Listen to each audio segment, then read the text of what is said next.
Deadwood, episode 13, season 1, episode 1, a lie agreed upon. You mean season 2, episode 1? Season 2, episode 1, a lie agreed upon. So, Deadwood, its first season was it was a moderate hit, did okay business, it made money, but critically got rave reviews. It won a couple of Emmys. It won Best Supporting Actress for the woman who plays Jane, and like some technical ones. So HBO were now at the position where they had something that could be a hit if it was given the right kind of thing. So there was a big push towards season 2. Okay. So what did they do in season 2? What happened in the opening? Well, I opened up with a bang. Yep. Definitely. Definitely, this is the fastest paced episode so far. Yeah. Part 1 is. I was surprised at how quickly they launched straight into the action. Yeah. It opens up with the arrival of Seth Bullock's wife and stepchild. Yep. Who was from a previous marriage. Seth's brother's, actually. Yeah. Wife and son. And they've arrived at Deadwood. But that's not what's important. It's all about the titanic showdown between two giants, Seth and Al, who finally have their confrontation. And it's as amazing and as bloody as you want it to be. Exactly. So season 1 built up tension between Al and Seth throughout the whole thing, but never paid it off. It was just build and build and build, and then they came to a partial agreement because it was what was easiest at the time. Now, spurred by various things, for Seth, it is his incredible anger at the fact that he's with Alma and he feels a deep shame. Yeah. He's shameful and he's living a lie. It's been. Did you notice how long it had been since the first season? Yes, I noticed. Yeah, so season 1 was set in the summer. Yeah. And now this is set in the spring. So it's been a few months. It's actually been a year. Yeah. This is supposed to be set exactly like a year later. Ah. Because they set it up when he was saying that it was last November when Joni's new place was bankrolled, and it also says on the DVD box. No. But yes, it's been a year, and Bullock is angry and shame-filled, and Al has a go at him at the wrong moment, and they have a massive fight. And it's amazing. It is. The build-up for it is just as good, I think. Yeah. Yep, so you've got like the two sides. You've got Al, Dan Doherty, Silas, and what's that other guy called? Johnny. You get to see where all they are there on the bottom of the saloon. You've got Seth, the Jewish guy, Saul, and Charlie are there at the bottom as well. And then they have a massive fight, but you know exactly where everyone is. It's great direction, isn't it, of action scenes? You know the exact geography of where everyone is. Yeah. And what happens up happening is that Al and Seth forces Al off the balcony. Yeah. That is a horrible sound effect, isn't it? Yeah. When Al goes first and Seth falls on top of him, and there's a horrible sort of squish as he falls on top.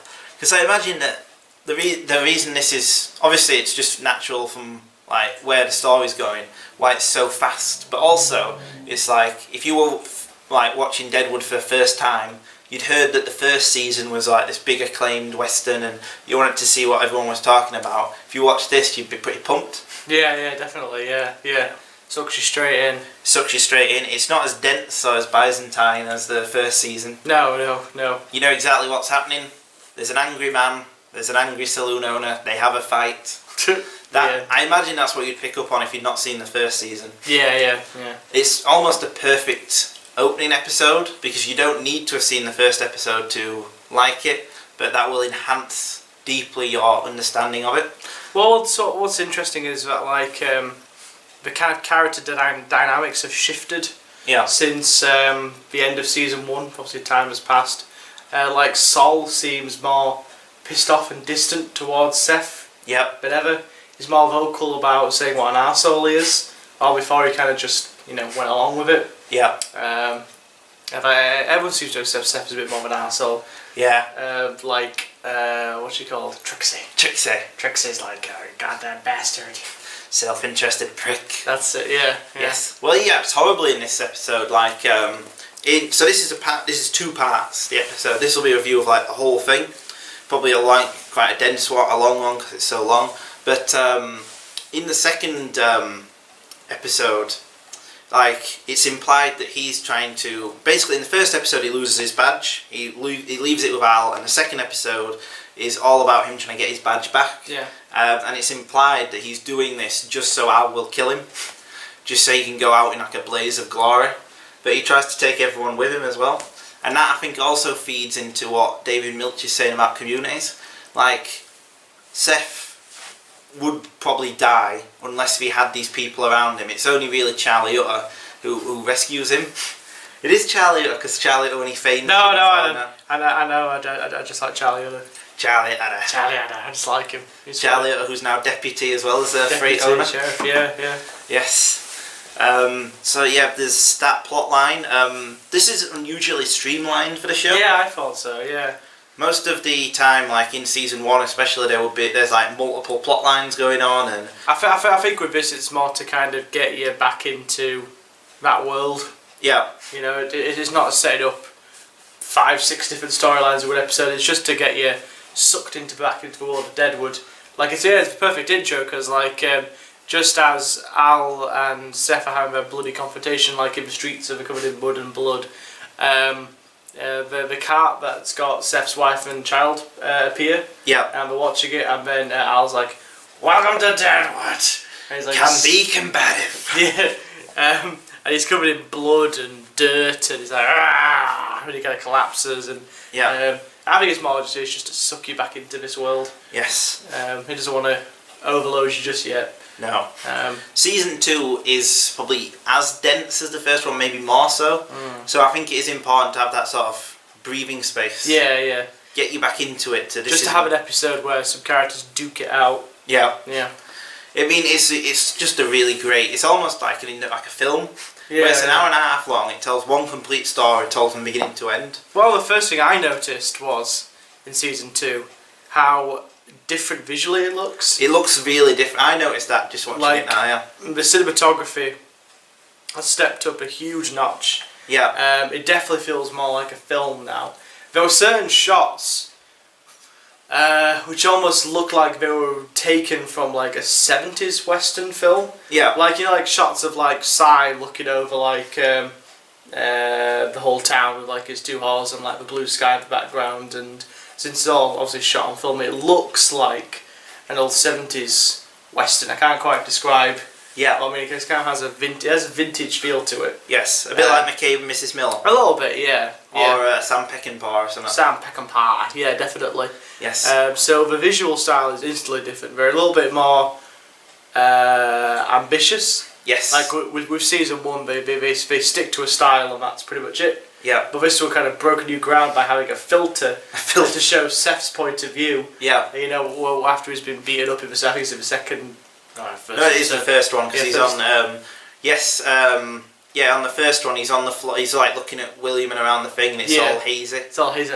They're using filters now. Even though the first one did have the scene that was told from Kristen Bell's point of view, where it was hazy.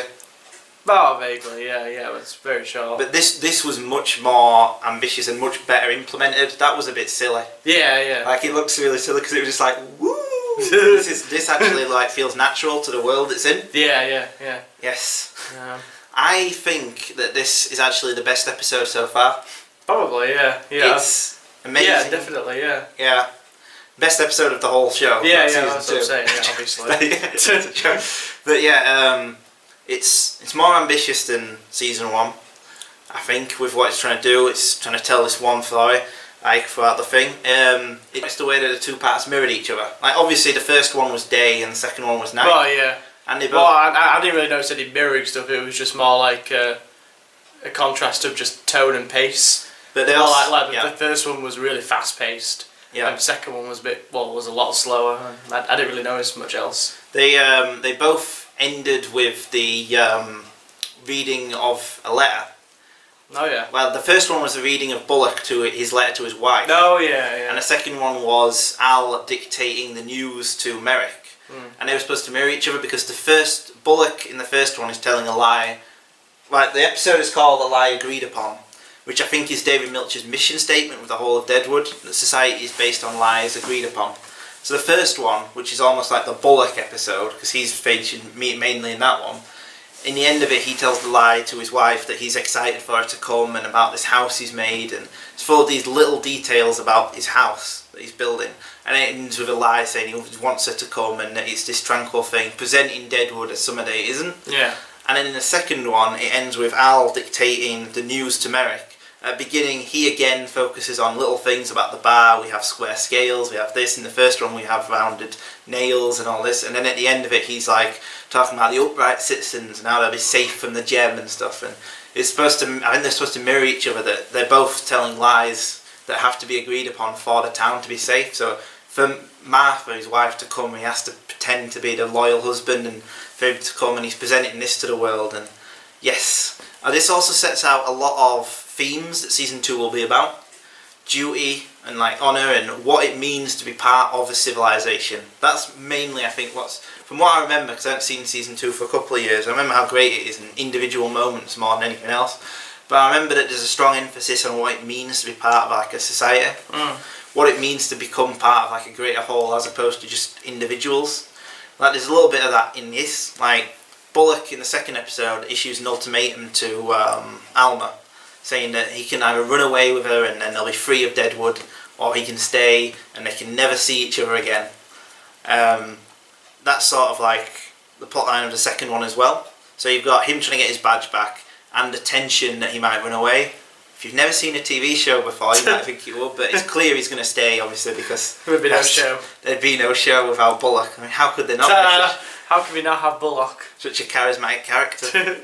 Yes, but again, though, that what it's playing into is the idea that it's playing against his interests to be sheriff of the town. He wants to run away and have this grand romance with her, but because he is part of this greater whole, and he would have to sacrifice so much, he'd have to give away his business and everything he's built up by being sheriff of Deadwood.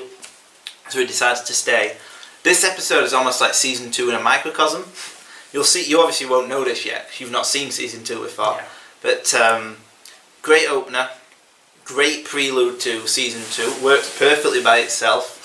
Some of the best fucking lines in the show. I've made some vague scribblings of quotes. I was so drawn into it, I stopped writing after one bit. EB's impression I wrote down. Al's EB impression. Al's EB impression, yeah.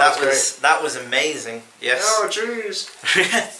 Did you also notice that in the second episode, Saul did an impression of Seth? Oh, yeah. Yes. Yeah. Yes. What else have we... Al's brilliant bad news monologue when he's talking about what telephone poles bring in. Oh, yeah. Bad. What was the last letter you got? Bad fucking news. Why expedite the process? Yes, and we can already see a little bit about how Deadwood is becoming more of a town, less of a camp. Like Bullock lives in a house. Oh yeah. He built his house. It's like, and you get to see more of that. Like the first season is set almost all in the thoroughfare. Yeah. Because everything's just on one street. In this part, we're seeing like there's like actual like a bit of a river. Like he steps over that, and then there's like houses and stuff, and there's this slow accumulation of detail. Like we're seeing more and more of the camp, which is something that season 2 will explore more.